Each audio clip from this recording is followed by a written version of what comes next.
Shalom, peace. Facing the east towards Jerusalem, or should I say Yerushalayim. Kol halal Yahweh Ba'Hashem El Shai Ba'Hashem Ruach Kadash. Double honours to the elder apostles of Great Millstone, as well as honour to the men under the elder apostles of Great Millstone. Shalom to the elect, peace to the chosen Israelites. I want to talk about the fact that the online safety bill is a bill that will dox, harass adults in the UK. The government has lied by saying it's about children when really it's a doxing, harassing and overreaching bill. It takes away your anonymity and it allows the government to further oppress you, harm you. For example, there was a petition that was set up months ago to repeal the Online Safety Act. And within a few days, it received hundreds of thousands of signatures, a few 100,000 signatures.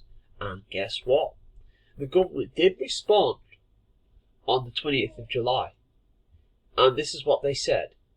The government is working with Ofcom to ensure that online in-scope services are subject to robust and proportionate regulation through the implementation of the Online Safety Act 2023.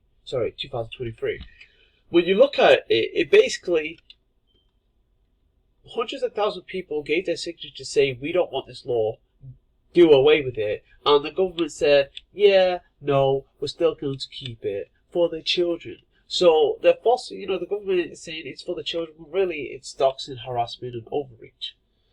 You won't be able to be anonymous on the internet anymore. And they'll be able to villainize those who speak against them. You already have people being locked up for posts, so yeah, this will make it easier.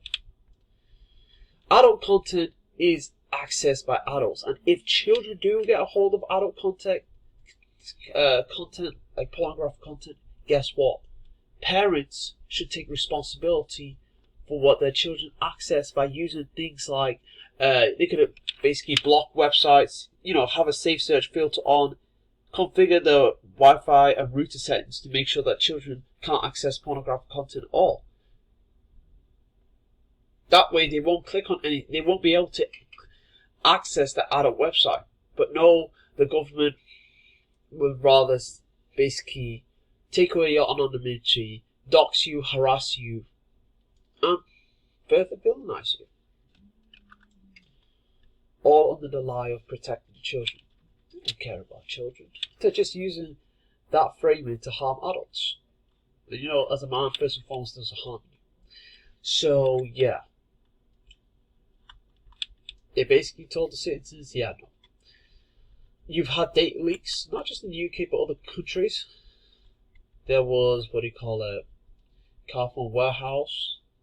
There was Renault, a car company.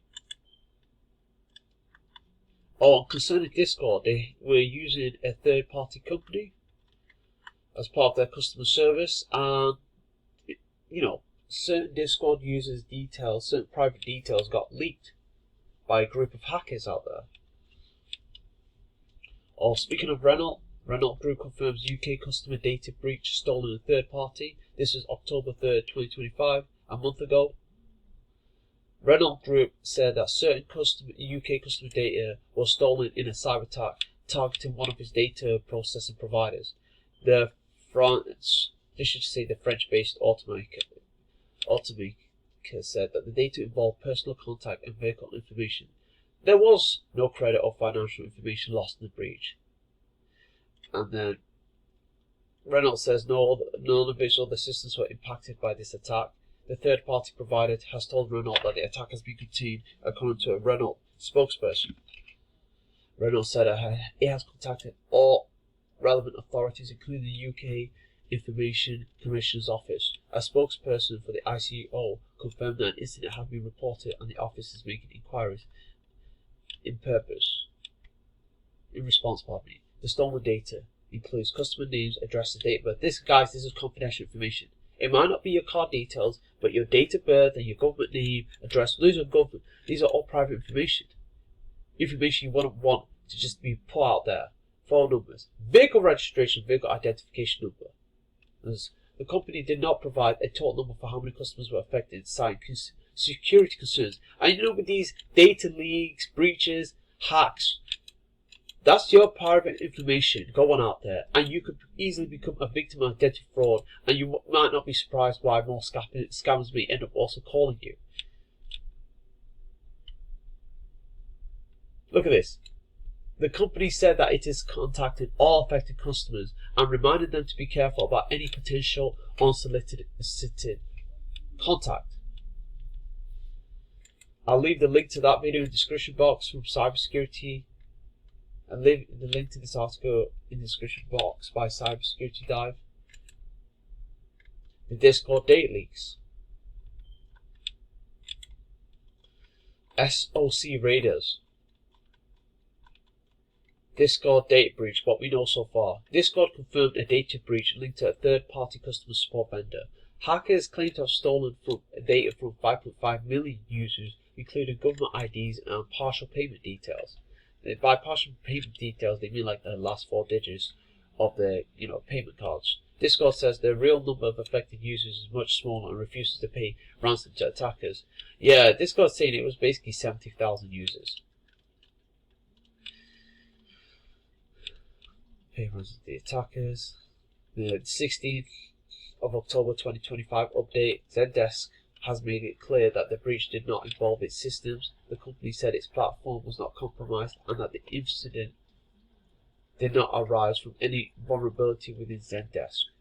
Discord later confirmed that the breach involved 5CA, another third-party service provider used for customer support. 5CA also released a statement saying its own systems were not compromised and that it has not handled any government-issued IDs for Discord. The company said an ongoing forensic investigation indicates that the incident happened outside its systems, with no impact on other clients or data. Preliminary findings suggest that the issue may have resulted from human error. What happened? According to Discord, hackers gained access to a third-party support system used by Discord, not Discord's main platform. Hackers claim to have stolen 1.6 terabytes of data. For those who don't know, a terabyte is 1,000 gigabytes. 1 gigabyte is 1,000 megabytes, which includes user support things. Like, for example, most computers out there have a few hundred gigabytes to a terabyte or two, which includes user support tickets, government ID photos, and partial billing. See, these are private information. This is examples of private information. Discord said this was not a breach of Discord, but rather a third-party service we use to support our customer service efforts. How did the attackers get in? The attackers said they accessed Discord's instance for around 58 hours, starting on September 20th, 2025. They claimed the entry point was a compromised account of a support agent working for a business process outsourcing brackets BPO close brackets company used by Discord. These outsourced support providers are often a target because they handle sensitive user data for many companies. The kind of data that was stolen, the hackers say they took 1.5 terabytes of attachments like ID photos and screenshots. So maybe someone took a picture of their driving license. Some people may have had, if they were part of the, if they were part of the people whose information was stolen, they might just have their driving license, picture of their driving license breached. 100 gigabytes of ticket transcripts, around 8.4 million support tickets involving 5.5 million unique users, partial payment data for about 500,000 users.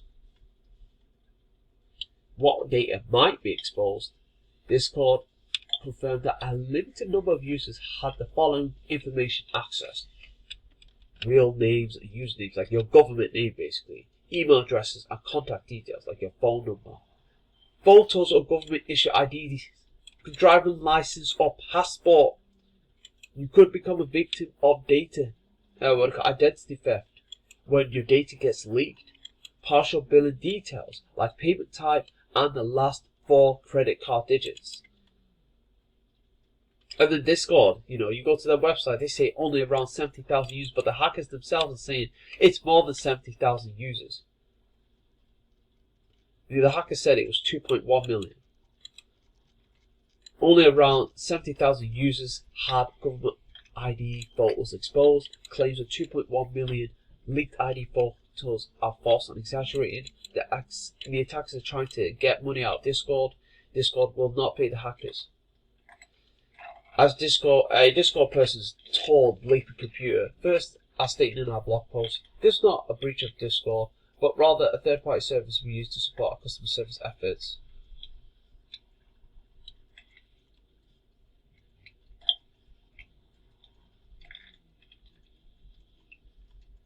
And then they say who's behind the attack. And the guys SLH say they know they did it and that everything's interconnected.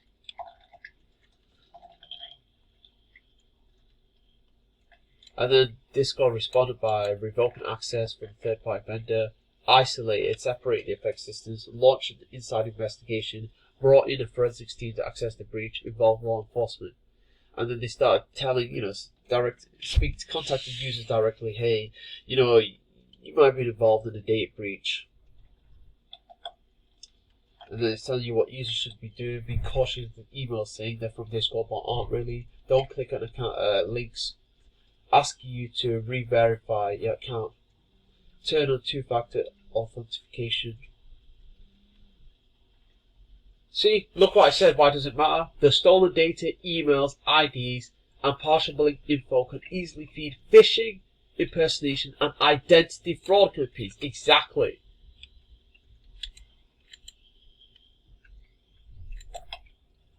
Online Safety Act, ID check, date links. I'm just going to bring out a few Bible verses. Hold on.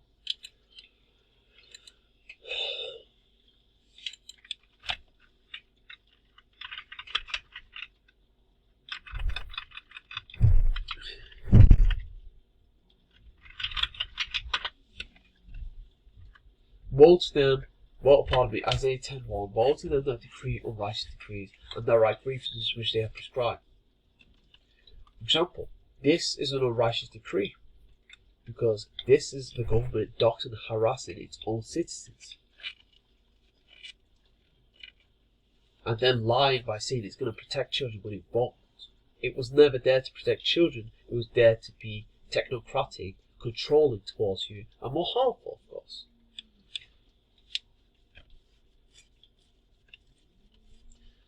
Let's see. The scriptures say this.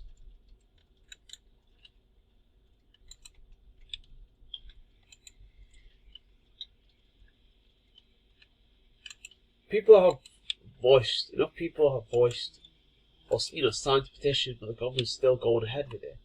They're basically doubling down the government, and they don't care. 2 Corinthians 15. Oh, sorry, this is 2 Corinthians 16. I want to bring up the scripture concerning seditions. 2 Corinthians.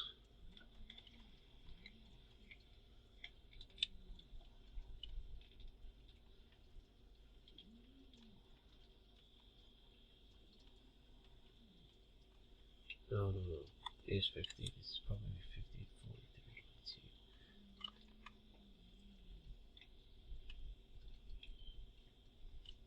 Yeah, for 2 Corinthians 15:16, for there shall be sedition among men, and invading one another. They shall not regard their king nor princes, and the course of their actions stand in their power.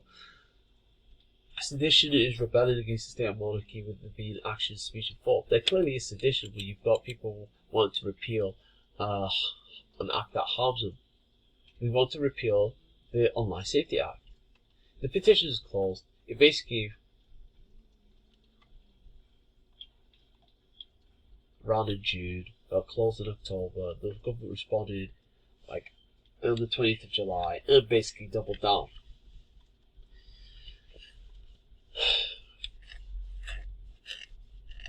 And also with this Online Safety Act, don't be surprised if websites and that are not UK in origin and services might start pulling out of the UK, so that UK users don't have access to it. BitChute is being harassed, and that's why, well, before you know it, you won't even be able to put up a video anymore on BitChute if you're someone who uploads videos onto BitChute, like myself. I'm in the UK, but anyway, I'm going to leave it there. Shalom.